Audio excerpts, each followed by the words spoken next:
What fake thing that happens in movies pisses you off? Going to any famous landmark and being the only ones there. Let's drive up to the Griffith Observatory on Saturday and get away from these crowds. Yeah. At least I could come up with a decent explanation. Come meet me over by the Statue of Liberty on Tuesday at 10 in the morning. Apostrophe. Won't there be people there? Apostrophe. Yeah. Except that it's the middle of March. Very few tourists at this time of year. Lets you see all the spots with little hassle. Great for CIA meetings. Surprisingly. Apostrophe. Or now they are filming a movie there and will have it all blocked off to the public. But I know the director. Playing video games. They look like they are having a seizure with the controller. Really, it would be terribly boring because your hands' fingers don't really move that much. When the characters don't communicate. Seems like there are a lot of movies stories where there is some sort of dilemma, but if they just sat and talked for a minute and explained what happened, it would be fine. Seems like lazy writing sometimes. It's a semi-automatic pistol rifle. Yes. The sound of the slide being racked sounds cool and all. But if you do it more than once, you're just flinging and fired rounds everywhere. Also, guns always making a cocking sound every time they're raised. So often you'll see someone raise a gun. You hear it being cocked. They lower it for whatever reason. Then raise it again and you hear the same sound, but they never decocked it. It's like they want you to think guns just bark at you whenever they're pointed at you.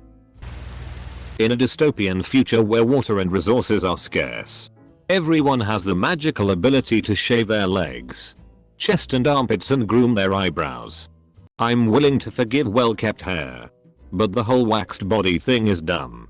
How about perfectly smooth armpits on ladies in the medieval period? When people pause before shooting someone, giving them a chance to do something completely unrealistic to get away. If there's somebody dangerous and I have a gun pointed at them, I'm going to just shoot. No questions asked. I'll drop my pun after killing them. When people are pretending to play instruments and they clearly have absolutely no idea what they are doing.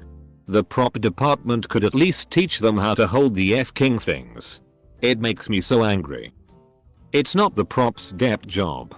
It's the director's job to hire a musician consultant. Edit. If the producer says they can't afford that, then it's the director's job to hide the poor physical acting. Inaccuracy in portrayal of pregnancy. Like 10 weeks and the baby is kicking. Or when it's time the woman is rushed to the hospital and goes through a birth in a few minutes. All lies. Sprinklers. Someone holds up a lighter and suddenly everyone in the building is soaking wet. If you manage to trip a sprinkler head, every sprinkler in the building doesn't go off. If they did, they'd all have to be replaced and that shit gets expensive. The life safety system will trigger and the alarms go off. But only the sprinklers in the area that is hot will trip. Edit. Since everyone on Reddit likes to make a point. Yes. Deluge systems do this. I have yet to see a movie in a high hazard situation where someone is trying to set off the fire safety systems. More often they want to blow those places up. As a kid I remember watching MR Wizard demonstrate how those sprinklers work. This was the 80s, so I'm going to assume it's still the same tech. The flow of water is apparently held back by a metal with a very low melting point. Similar to solder. When there's a flame underneath, the metal melts and the water flows, which means each sprinkler head is its own unit. As you said, only the ones subjected to sufficient heat will dispense water. Incorrect sound effects. I hate the saw drawing swing sound. And the I just lifted my gun car click. Whenever someone is hacking or doing anything with computers, they bleep and bloop and make all kinds of sci-fi sounds like that. That would be the most annoying shit ever. Easy parking. In the middle of Times Square and the character needs to park his car so he can chase after that prostitute with a heart of gold and tells her he loves her? Bam. Doesn't even need to double park. Or feed the meter. Or parallel park. Just a nice open spot for him to pull into. Any scene where someone is running from something and trips over anything. including their own feet, and just gives up rather than picking their ass back up and continue running. They just spin around on their ass and hold their hands up and stop trying to get away. Also, the Prometheus school of running away.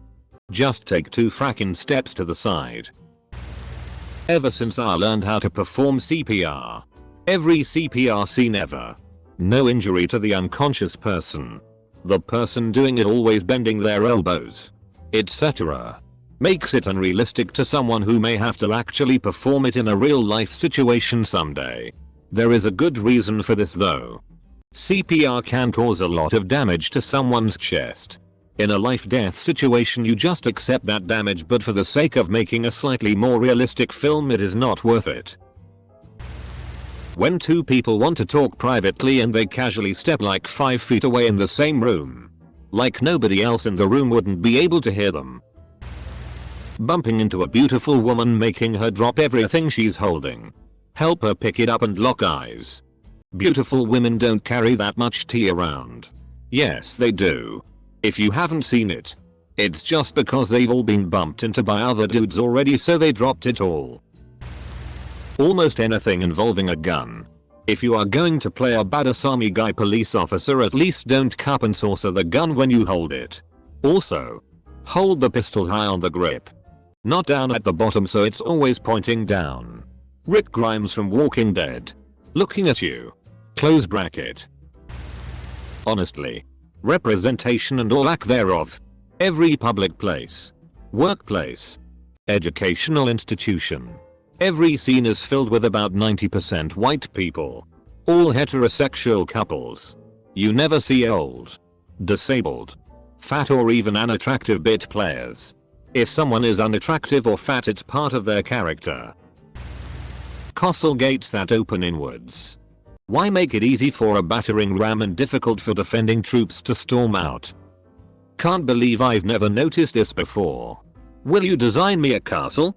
I don't get why they always need big ass f-king doors. In LOTR, Helm's Deep had all these f-king huge doors so hundreds of orcs could enter at once. Why? The door only has to be big enough for like a carriage at the most.